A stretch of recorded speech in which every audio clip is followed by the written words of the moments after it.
foreign-born population in the U.S. likely reached its minimum around 1815 at approximately 100,000 people, or just 1% of the population. By that year, most of the immigrants who had arrived before the American Revolution had died, and there had been relatively little new immigration thereafter.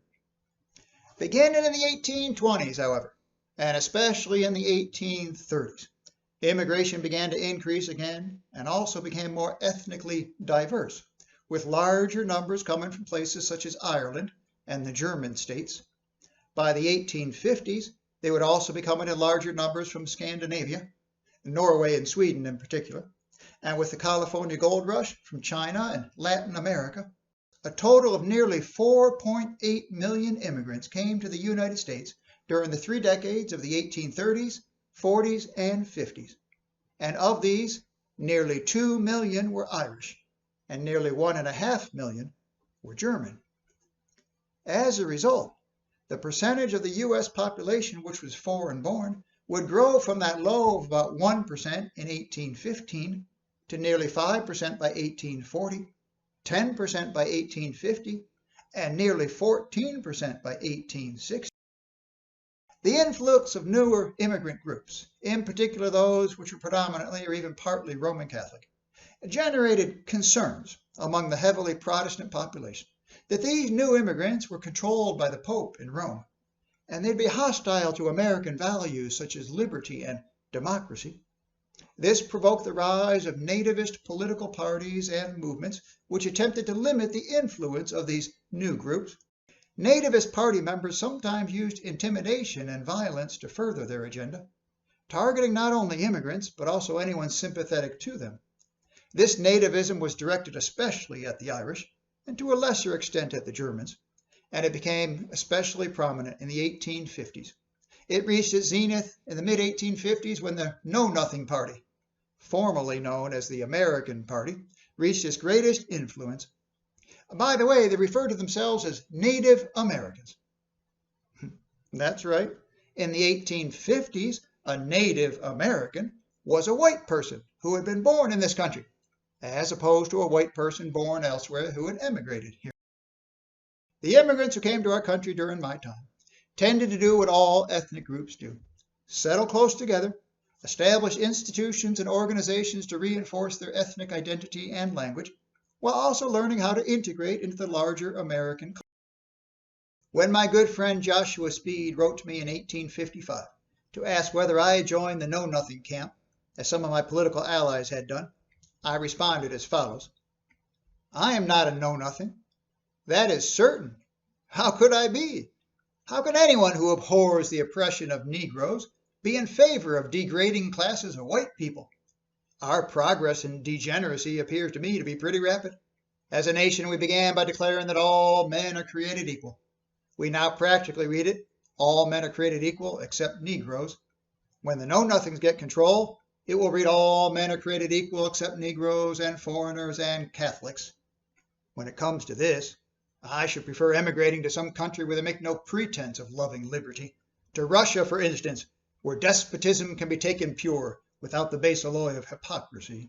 By 1857, I was willing to speak out against nativism publicly. Senator Stephen Douglas and I had already been going after each other on the issue of slavery, and we also now began a little tit for tat on the subject of immigration. In June, Douglas gave a speech at Springfield in which he said that the Declaration of Independence was meant to apply to British subjects on this continent. I responded in a speech of my own 2 weeks later. My good friends, read that carefully over some leisure hour and ponder well upon it. See what a mere wreck, mangled ruin it makes of our once glorious declaration. Why, according to this, not only Negroes, but white people outside of Great Britain and America are not spoken of in that instrument. Once I assumed the presidency, I had to make many decisions on appointments to foreign consulates and embassies.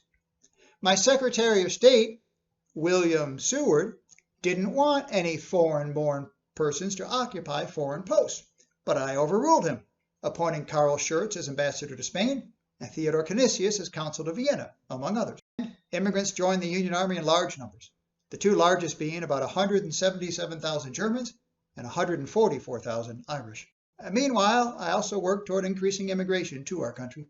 In my annual message to Congress in December 1863, I asked that body to again consider the expediency of establishing a system for the encouragement of immigration, given the increased demand for workers in our ever-expanding country, coupled with the fact that tens of thousands of persons destitute of remunerative occupation are thronging our foreign consulates and offering to emigrate to the United States if essential but very cheap assistance can be afforded them. Congress responded by passing an act on the following July 4th to encourage immigration and appropriated $25,000 to that end.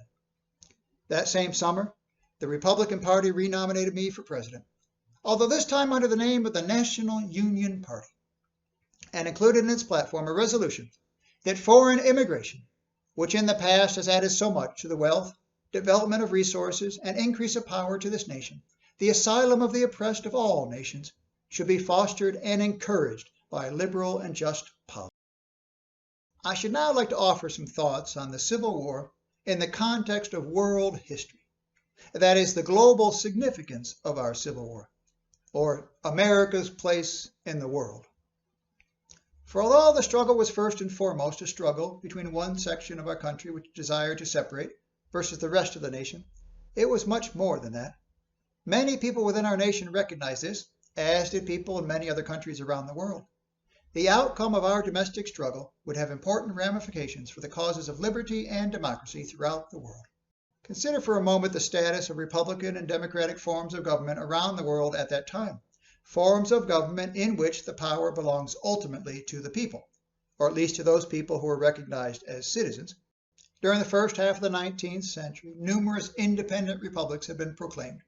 But by the time of my presidency, many of them had slid into political chaos, or reverted to dictatorships, or come under the dominion of Europe again. As already seen, the promise of the European revolutions of 1848-49 for republican forms of government over there had largely been suppressed by autocratic rulers. For many people all around the world, the crisis in our nation would ultimately decide the question of whether a people could govern themselves, whether popular government was a viable option.